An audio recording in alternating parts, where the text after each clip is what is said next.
Bisa lagu-lagu kebangsaan yang sifatnya tidak ada lirik maksiat dan sebagainya.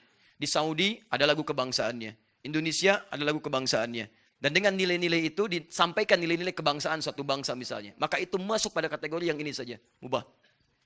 Karena itu hampir tidak ditemukan ulama di setiap tempat walaupun mengharamkan, tapi anehnya agak susah memberikan fatwa haram pada lagu kebangsaannya. Bisa cek di Saudi Arabia. Pernahkah Anda mendengar ulama Saudi berfatwa haram hukumnya lagu kebangsaan? Kalau disampaikan selesai urusan kehidupannya. Baik. Kan tidak mendengar. Ya, sama di Indonesia juga begitu. Yang mengatakan haram, nggak ada yang berani. Ayo posting, haram lagu Indonesia Raya. Kalau tidak berurusan dengan tersangka dan sebagainya. Kartu merah dia tuh. Ya.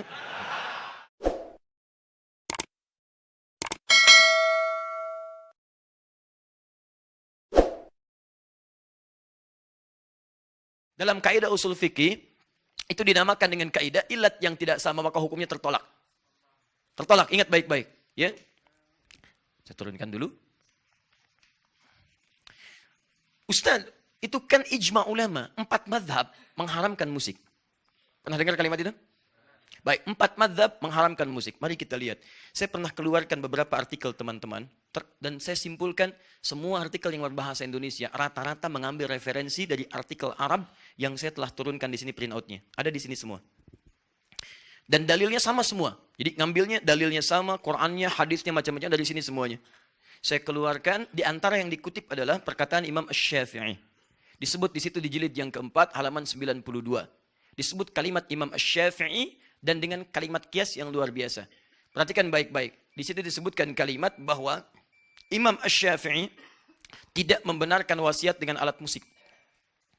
Tidak membenarkan wasiat dengan alat musik. Bahkan kata beliau kalau ada alat musik kemudian diwasiatkan itu batal hukumnya. Ini menunjukkan kata beliau Imam Asy-Syafi'i menghukumi haram bagi alat musik. Bahkan ada dari Imam Asy-Syafi'i keterangan kalaulah kemudian maaf ada orang-orang yang mencuri alat musik maka tidak dihukum qisas, nggak usah dipotong tangannya karena dia mencuri sesuatu yang diharamkan. Paham sampai sini? Pernah dengar kalimat itu? Nah, saya mencoba meneliti sampai jam 2 saya cari karena nggak disebutkan di bagian apa itu dimaksudkan. Dan itu yang menyalin juga beberapa kalangan, ada yang gelarnya cukup tinggi, ada yang sampai PhD dan sebagainya. Ada yang sebagian pernah juga mentahdir saya dan seterusnya, nggak ada masalah. Terus kita kumpulkan, kemudian kita keluarkan, saya sampai bilang kepada staf kami, tolong berikan, cari buku Al-Um. Karena di situ disebutkan Al-Um. 9 jilid kita buka setiap jilidnya, ditemukan jilid yang keempat. Kita cek dalam kitabnya, apa yang terjadi. Ternyata saya punya keyakinan kuat, yang bersangkutan belum tentu melihat isi kitabnya. Karena yang dimaksud di kitab itu bukan hal yang disampaikan oleh yang bersangkutan. Yang dimaksudkan pembahasan lain dalam konteks berbeda, tapi kalimatnya dipotong. Sehingga salahlah kesimpulan yang ada. Contoh, saya bukakan jilid yang keempat halaman 123. Mungkin beda cetakan. Di cetakan yang dimaksudkan dituliskan halaman 92. Saya cek halaman 92 ternyata tidak ada kalimatnya. Baik. Lihat baik-baik ya. Bab ma yajuzu minal wasiyah fi halin wa la yajuzu fi halin ukhra. Bab ma yajuzu minal wasiyah, ma yajuzu minal wasiyah fi halin wa la yajuzu fi ukhra. Bab tentang wasiat pada satu hal yang unik sifatnya. Keadaan tertentu boleh, keadaan tertentu tidak boleh. Jadi ada benda yang diwasiatkan untuk ahli waris, benda ini unik sifatnya. Dia saat yang bersamaan bisa diwariskan, bisa tidak diwariskan. Apa di antara pembahasan yang dibahas ini? Banyak. Ada wasiat tentang pemberian anjing. Ada. Anjing apa hukumnya? Dalam mazhab Syafi'i itu haram mutlak. Dalam mazhab Syafi'i. Haram mutlak. Ya, najis aini. Najis aini. Jadi kalau disentuh pun Anda mesti cuci tangan. Ya, cuci tangannya 7 kali. Salah satunya menggunakan apa? Baik. Nah, yang paling menarik setelahnya pembahasan tentang warisan menggunakan alat-alat musik. Dicontohkan langsung di sini. Misalnya yudrobu bihi. Yang sering dipukul. Misal seperti rebana. Dan kemudian alat-alat musik yang dipetik. Ya, kalau sekarang gitar dan semacamnya. Teman-teman, apa kalimat Al-Imam Asy-Syafi'inya? Dipotong kemudian jadi kalimat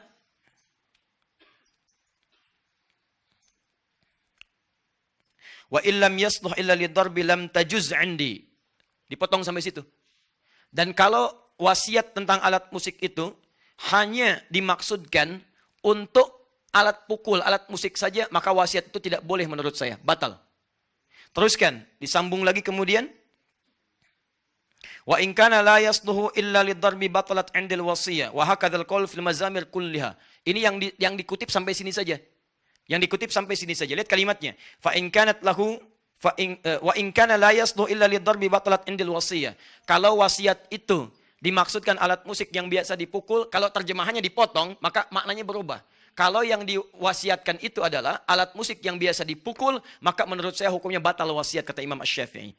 Kata beliau ingin mengatakan, dialihkan potongan ini dengan terjemahan menurut yang menerjemahkan, dipahami kata Imam Asy-Syafi'i, kalau warisannya berupa alat musik maka itu batal hukumnya. Ini menunjukkan alat musik itu hukumnya haram.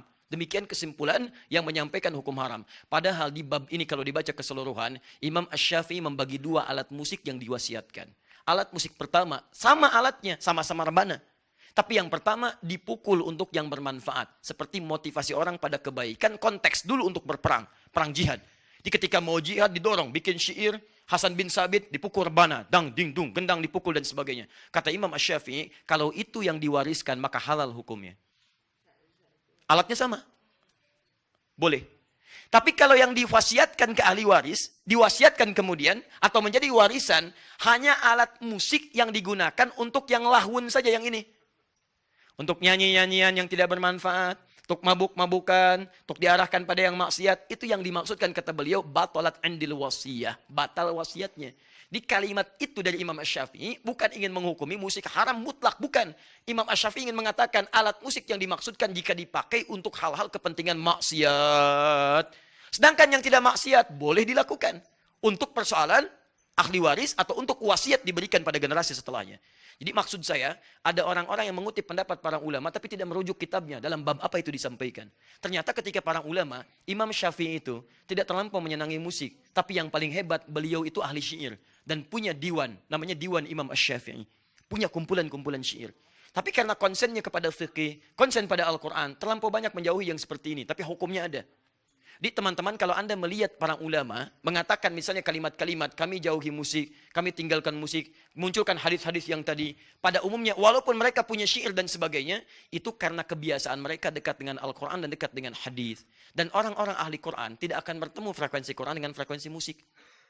Ya kalau saya pribadi, misalnya kalau Anda tanyakan, kalau saya pribadi, saya tidak terlampau menyukai musik. Karena ketika seorang dekat dengan musik, itu tidak akan sejalan dengan Qurannya. Walaupun musiknya ada maslahatnya.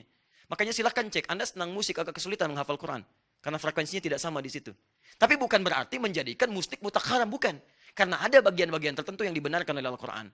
Apa itu? Ada orang yang memang bakatnya ada di situ. Bakatnya di situ. Dia mudah sekali membuat lirik. Dia mudah sekali memainkan irama dan sebagainya. Kata Quran, dipakai yang maksiat. Kenapa tidak dipakai yang halal-halal? Seperti Hasan bin Sabit menggunakannya. Seperti Ka'ab bin Zuhair. Dan diberi hadiah oleh Nabi SAW. Makanya muncul semacam Maher Zain. Muncul semacam Yusuf Islam dan sebagainya. Muncul semacam dan sebagainya. Ya, kalimat-kalimat lirik-lirik yang mengarahkan kepada nilai-nilai kebaikan. Tapi tidak disatukan dengan yang maksiat. Liriknya memang bagus. Ayo sholat, ayo sholat. Ayo sholat, ayo sholat. Yang di bawah joget, ikhtilat, dan sebagainya. Nah, itu barangkali mencampurkan dua hal yang tidak bertemu satu dengan yang lainnya. Diberi judul nada dan dakwah. Nada satu, dakwah satu. Tapi antara nada dengan dakwah tidak nyambung. Kalimatnya benar, nada dakwah. Kalau dengan nada itu ada nilai-nilai kebaikan yang tidak menghadirkan unsur maksiat. Jelas ya? Judi, aku kalah, bohong, sungguh, misalkan. Misal saja ya. Misal. Itu kan sudah salah, liriknya salah, orangnya juga salah. Nah, apa kesimpulannya? Kesimpulannya adalah, turunkan dulu. Jadi kalau kita bandingkan, saya kan belum berbicara tentang pilihan Anda. Itu silahkan Anda pilih yang bagaimana, nggak ada masalah. Saya mau bicara kesimpulannya, kalau kita bandingkan para pendapat ulama akan ditemukan tadi perbandingan-perbandingan berdasar turunan ayat dan hadis tadi. Maka pendapat ulama ada yang mengharamkan mutlak dengan alasan tadi untuk kehati-hatian saja. Yang kedua ada pendapat haram dengan syarat, haram kecuali karena ada pengecualian-pengecualian di sini. Yang ketiga kemudian ada yang membolehkan mutlak karena diambil hadis kebolehannya saja. Yang keempat ada kebolehan dengan syarat kalau musik yang dimaksudkan mendukung kepada nilai-nilai kebaikan yang dibenarkan oleh agama. Di luar itu maka semuanya masuk pada kategori yang tidak dibenarkan. Nah dari empat ini bagaimana kita menyimpulkan tarjihnya? Yang paling gampang, para ulama membuat hukum umum. Ditariklah garis dari kiri ke kanan. Garis ini kesimpulan terakhirnya. Tengah-tengahnya disebut mubah. Fokus. Tarik ke kiri jadi makruh. Tarik ke kiri lagi jadi haram. Ini tarik ke kanan. Jadi sunnah. Ini hukum asal ya. Jangan kaitkan dengan musik dulu. Hukum asal. Tarik sunnah ke sini jadi wajib. Fokus. Perhatikan baik-baik. Hukum ini cuma 5. Mubah, tarik kiri makro, tarik kiri lagi jadi haram. Tarik kanan sunnah, tarik kiri, kanan lagi jadi wajib. Kita letakkan musik pada porsinya. Perhatikan baik-baik. Jika musik itu tidak ada hubungan sama sekali dengan maksiat, dan tidak mengajak juga misalnya secara langsung pada ketaatan yang standar-standar saja, maka dihukumi mubah di sini. Bisa lagu-lagu kebangsaan yang sifatnya tidak ada lirik maksiat dan sebagainya. Di Saudi ada lagu kebangsaannya, Indonesia ada lagu kebangsaannya. Dan dengan nilai-nilai itu disampaikan nilai-nilai kebangsaan suatu bangsa misalnya. Maka itu masuk pada kategori yang ini saja, mubah. Karena itu hampir tidak ditemukan ulama di setiap tempat walaupun mengharamkan, tapi anehnya agak susah memberikan fatwa haram pada lagu kebangsaannya. Bisa cek di Saudi Arabia. Pernahkah Anda mendengar ulama Saudi berfatwa haram hukumnya lagu kebangsaan? Kalau disampaikan selesai urusan kehidupannya. Baik. Kan tidak mendengar. Ya, sama di Indonesia juga begitu. Yang mengatakan haram, nggak ada yang berani. Ayo posting, haram lagu Indonesia Raya. Kalau tidak berurusan dengan tersangka dan sebagainya. Kartu merah dia tuh. Ya.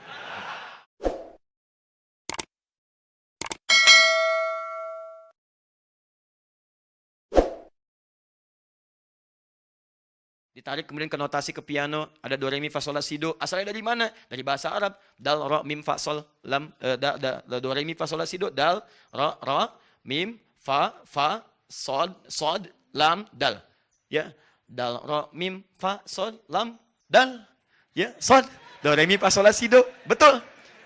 Saya tidak bercanda. Kalau Anda cari ini asalnya, ini semua dari notasi-notasi dari ilmu syair asalnya. Ditarik dan yang menemukannya orang Islam.